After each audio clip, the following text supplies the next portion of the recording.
Hi, I'm Mike Mugford. I pastor Friendly Street Church of God here in Eugene, Oregon. Been the pastor here for about 20 years. And I've been asked to talk to you for a minute about my hardest day.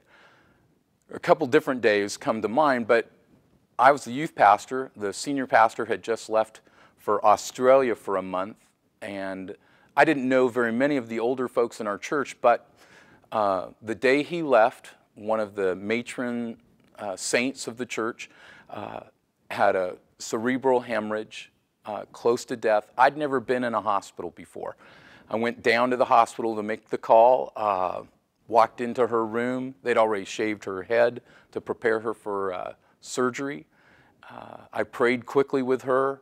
I don't know that the walls were going in and out, but that's what I felt. It was hot in the room.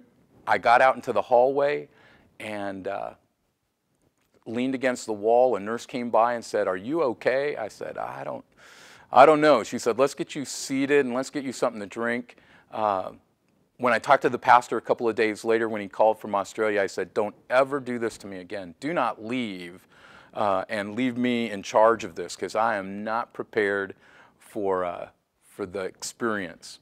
The next day, real quickly, her husband, who was a very quiet, very shy man, and I sat together for 10 hours while she went through surgery and maybe said 10 words to each other the whole day. It was like pulling teeth to try to carry on a conversation with him. Those were tough days.